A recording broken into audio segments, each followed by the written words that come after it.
Hello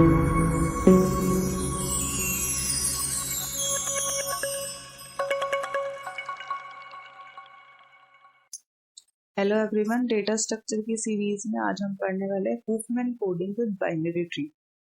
होता क्या है हुफमैन कोडिंग? एक्चुअली जब हम डेटा सेंड करते हैं और मेरे पास कई बार रिपीटेशन में डेटा जाता है तो उस टाइम पे डेटा की बहुत ज्यादा वेस्टेज होती है। फॉर एग्जाम्पल, अगर मैं कोई भी सीरीज सेंड कर रही हूँ लाइक ABCD, उसके बाद फिर से रिपीट हो रहा है, A आ रहा है, फिर B आ रहा है, फिर C आ रहा है, फिर A आ रहा है, तो ऐसे जब रिपीटेशन हो रहा है तो हर करेक्टर्स अगर 8 बिट लेता है स्टोर करने के लिए, तो मैं 1 2 3 4 5 6 7 8 9 10 11 12 13, अगर मुझे 13 करेक्टर सेंड करने हैं तो 13 इंटू 8 इतनी बिट्स लगेंगी मुझे डेटा को सेंड करने के लिए। तो जितनी ज्यादा बिट लगेंगी उतना ज्यादा टाइम लगेगा।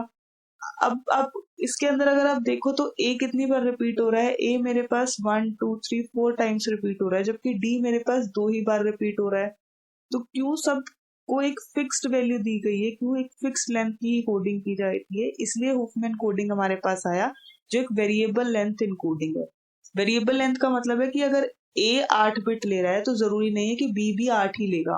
B हो सकता है कि 4 ले, ठीक है। D तो सबसे कम है, तो हो सकता है कि ये 2 ही बिट ले डेटा को स्टोर करने के लिए। तो हर एक की अलग अलग स्टोरेज वैल्यू निकाली जाती है और उसको एक कोड की तरह कन्वर्ट करके इनकोड करके आगे फर्दर प्रोसीड किया जाता है। इसको बोला जाता है लॉसलेस डेटा कंप्रेशन।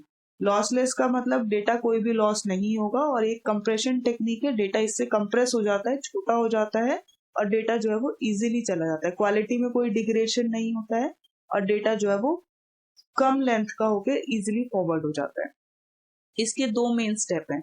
सबसे पहला स्टेप है हुफमैन ट्री कंस्ट्रक्शन। जो भी आपको सीरीज गिवन होगी, आपको पहले उसका हुफमैन ट्री बनाना है। हुफमैन ट्री बनेगा कैसे? सबसे पहले फ्रीक्वेंसीज फाइंड आउट करो हर करेक्टर की, कि एक करेक्टर कितनी बार आ रहा है। उसके बाद उनको असेंडिंग ऑर्डर में अरेंज करो। जिनकी भी सेम फ्रीक्वेंसी होगी, जो भी स्टार्टिंग के 2 होंगे, उनको पिक करो और इंटरनल नोट्स बनाना शुरू करो। उसके बाद उनका एडिशन करो, फिर फर्दर जो नेक्स्ट होगा उसको पिक करो। ऐसे पूरा आपको एक ट्री बनाना है। जब आपका ट्री बन जाएगा, आपको उसको एक कोड असाइन करना है। कोड कैसे असाइन करना है? जो भी नोड होगी, नोड का जो लेफ्ट पार्ट होगा उसकी वैल्यू 0 रखनी है और जो राइट पार्ट होगा उसकी वैल्यू आपको 1 रखनी है। ठीक है, आप इसको एग्जाम्पल करते हैं। मेरे पास एक एग्जाम्पल है, एक सीरीज गिवन है मुझे। ये हो सकता है आपको रैंडम नंबर गिवन हो, या एक पेपर में क्वेश्चन आया हुआ था कि आपको महाराष्ट्र गिवन था, महाराष्ट्र पे आपको हुफमैन कोडिंग का वो करना था। तो आपको देखना पड़ेगा M कितनी बार आ रहा है, A कितनी बार आ रहा है महाराष्ट्र के अकॉर्डिंग। अगर आपको ऐसे सीरीज गिवन है, जैसे इसमें है ABRACADABRA, तो इसको आप कैसे करोगे? सबसे पहले आपको हुफमैन ट्री बनाना है। तो हुफमैन ट्री बनाने के लिए सबसे पहले आपको फ्रीक्वेंसीज फाइंड आउट करनी है। A कितनी बार आ रहा है? 1 2 3 4 5। A मेरा 5 टाइम्स आ रहा है। ऐसे B 2 टाइम्स आ रहा है, C 1 टाइम्स, D 1 टाइम्स और R जो है वो 2 टाइम्स आ रहा है। तो पहला स्टेप कंप्लीट हो गया, फ्रीक्वेंसीज फाइंड आउट कर रही। दूसरा स्टेप आपको असेंडिंग ऑर्डर में लगाना है। इसमें सबसे छोटा से कम वैल्यू किसकी है? C और D की। 1 1, तो C पहले आया है तो C पहले लिख दिया, D पहले लिख दिया। फिर B 2 R2, B 2 R2, then A 5। Ascending order में हो गया। अब इसका ट्री बनाना है, तो ट्री बनाने के लिए आपको क्या करना है? पहले जो 2 करेक्टर हैं C और D, उनको पिक करो। C की फ्रीक्वेंसी 1, D की फ्रीक्वेंसी 1 साथ साथ लिख दिया। 1 और 1 फ्रीक्वेंसी कंबाइन होके हो गई 2। तो मेरे पास आया है CD2, और जो इसमें से जो वैल्यू बची हुई है B2 R2 A5।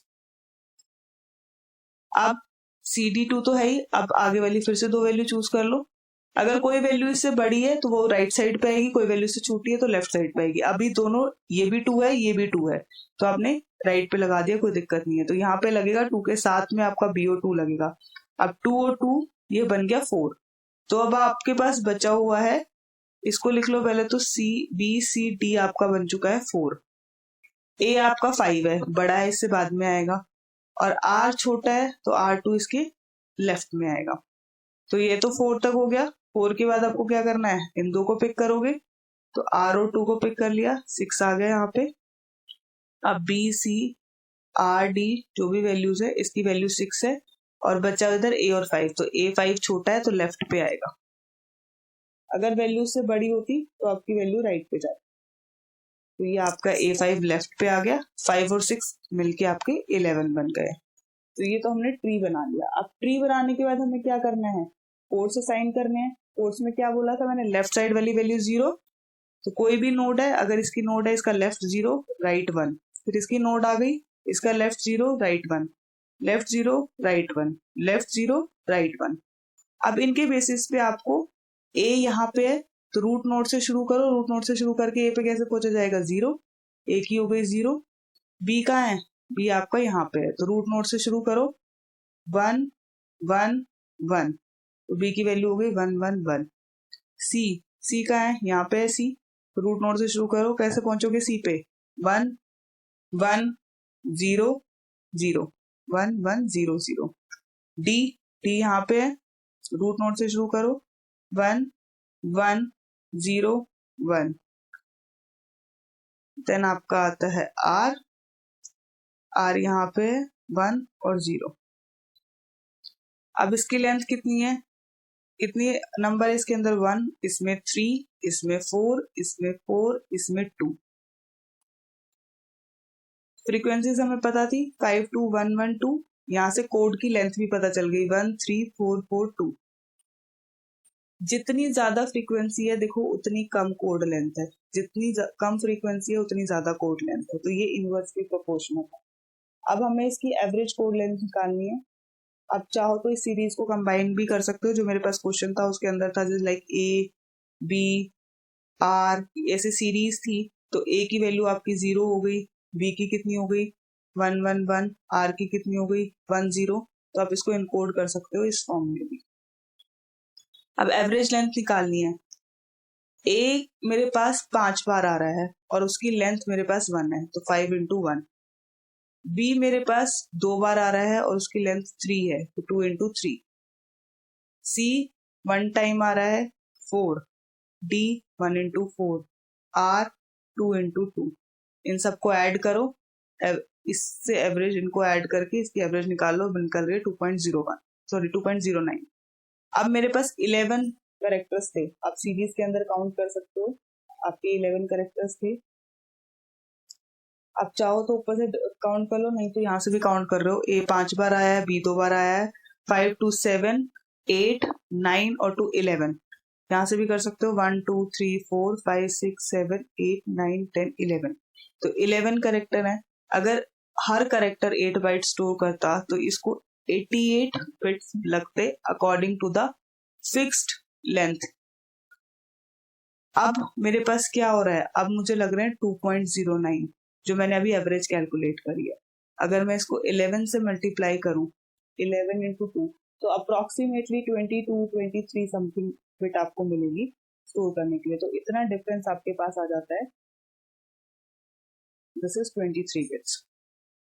ठीक है, तो पहले 88 बिट्स पढ़ रही थी अगर मैं फिक्स्ड वैल्यू का या फिक्स टेक्निक का यूज कर रही थी। जब मैंने हुफमैन का यूज किया, वेरिएबल लेंथ का यूज किया, तो मुझे 23 बिट्स मिले। इतना डिफरेंस आ जाता है आफ्टर हुफमैन कोडिंग। तो ये हुफमैन इनकोडिंग है। अब हुफमैन डिकोडिंग अगर आपको करनी है, मतलब आपने कोड तो भेज दिया, आप उस कोड के साथ क्या भेजोगे, आपने ये तो कोड भेजा, इस कोड के साथ आप ट्री भी भेजोगे। जब आप ट्री भेजोगे उस ट्री के बेसिस पे, या तो आप ये टेबल भेजो सामने वाले को, तभी तो वो डिकोड कर पाएगा। अगर आप टेबल नहीं भेजोगे तो आप ट्री भेजोगे, तो ट्री भेजोगे तो उस ट्री के बेसिस पे आप उसको डिकोड करोगे।